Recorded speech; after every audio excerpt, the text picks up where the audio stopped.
क्या हिटलर का और दज्जाल का आपस में कोई ताल्लुक बनता है? इसराइल के क़याम का एक गहरा ताल्लुक है दज्जाल की आमद से, क्योंकि यहूद ये समझती है कि दज्जाल के आने से पहले इसराइल का क़याम, हैकल सुलेमानी की तामीर, ताबूत सकीना का मिल जाना और मुसलमानों की मस्जिद अक्सा और बैतुल मुक़द्दस जो है इनका गिराया जाना, ये काम होना ज़रूरी हैं। सिलसिलावार दुरूस हमारे अलामात क़यामत में इमाम महदी से लेकर क़यामत के कायम होने तक जारी हैं। आज एक बड़ी ही हैरान कुन बात पर हम गुफ्तगू करेंगे और वो ये है कि क्या हिटलर का और दज्जाल का आपस में कोई ताल्लुक बनता है?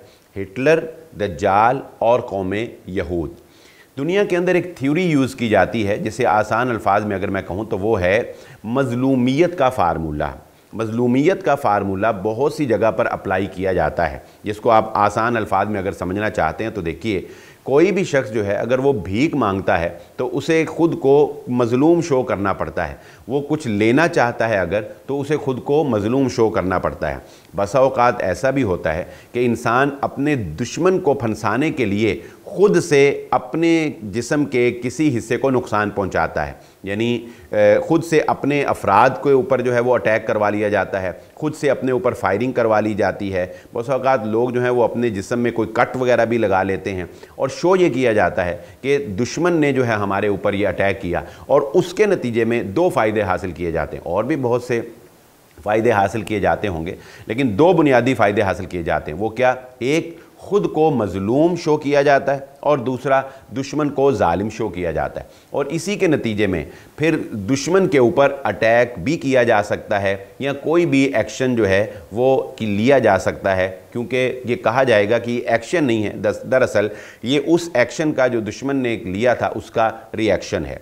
इससे दुनिया को मुतमईन भी किया जा सकता है, दुनिया की हमदर्दी भी हासिल की जा सकती है। हिटलर के बारे में आज तक यही कॉन्सेप्ट जो है वो मीडिया के ऊपर फ़रोग़ दिया गया है कि हिटलर जो है वो यहूदियों का एक बहुत दुश्मन इंसान था और उसने बुरी तरह से यहूदियों का जो है वो कत्ले आम किया।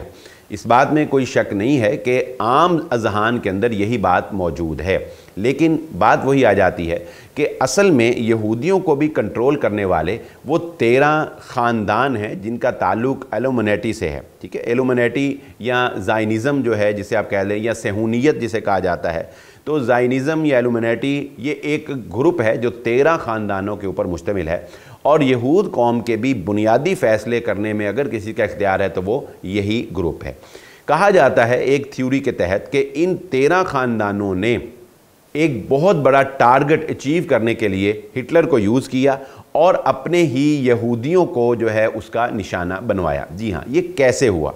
ये ऐसे हुआ कि हिटलर ने जब यहूदियों को मारना शुरू किया तो इससे यहूदियों को पूरी दुनिया के अंदर ख़ुद को मज़लूम शो करने का मौका मिला।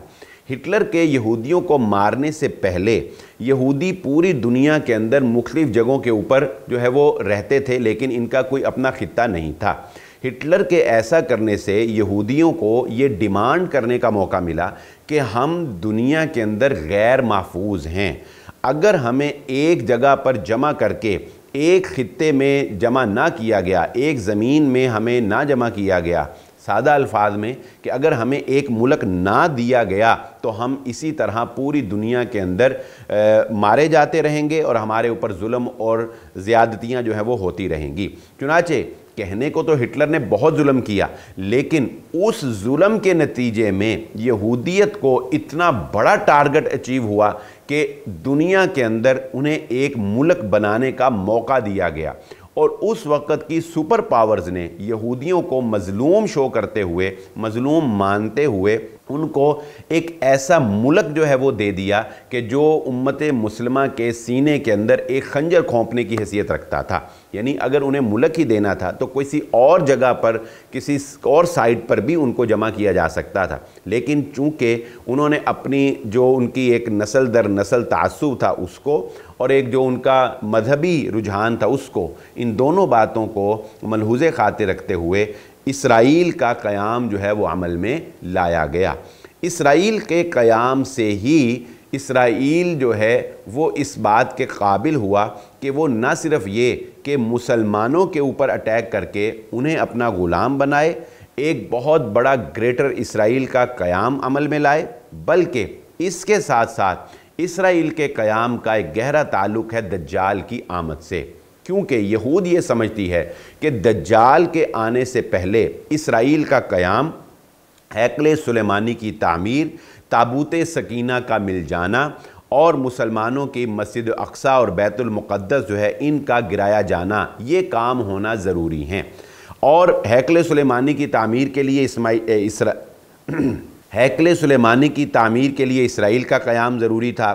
ताबूत सकीना की तलाश के लिए, इस पर हम इंशाल्लाह एक पूरी वीडियो करेंगे कि ताबूत सकीना क्या है और इसके पीछे उनका क्या नज़रिया है, लेकिन ताबूत सकीना की दरियाफ़्त के लिए, ताबूत सकीना की तलाश के लिए भी हैकल सुलेमानी की बुनियादों को खोदना जो है वो ज़रूरी था। मुसलमानों को कमज़ोर करना दज्जाल की आमद के लिए वो ज़रूरी था। और इसी तरह वो तमाम तर बातें जो कि दज्जाल के लाने के लिए ज़रूरी थीं पूरी दुनिया के ऊपर उसकी हुकूमत को कायम करने के लिए, वो इसराइल के क़याम के बग़ैर मुमकिन नहीं थी। चुनाचे यहूदी कौम इस वक्त मुकम्मल तौर पर तैयार है इस बात के लिए कि किसी भी वक्त जो है वो दज्जाल की आमद हो सकती है। सिर्फ़ एक रुकावट रह गई है और वो है हैकल सुलेमानी की तामीर। मैं अपनी गुफ्तगू का ख़ुलासा आपके सामने रख दूँ। नंबर 1, हिटलर को यूज़ किया गया ख़ुद को मज़लूम बनाने के लिए। इस मज़लूमियत की आड़ में कौम यहूद को मौका मिला इसराइल के क़याम का। इसराइल का क़याम अमल में आने से होगा हैकल सुलेमानी की तामीर। हैकल सुलेमानी की तामीर के साथ ही खुदाई करके तलाश किया जाएगा ताबूत सकीना। ताबूत सकीना के मिलते और हैकल सुलेमानी की तामीर होते ही दज्जाल की आमद हो जाएगी, और जिसे हम दज्जाल कहते हैं यहूदी उसको अपना मसीहा मानते हैं, वो आखिरी लीडर मानते हैं जिसके ऊपर ईमान ला के वो दुनिया के ऊपर हुकूमत करना चाहते हैं या वो हुकूमत करने की सोचते हैं। हमारी गुफ्तगू का ये सिलसिला अलामात क़यामत जारी रहेगा। इसी के साथ इजाज़त दीजिए। अल्लाह हाफ़िज़।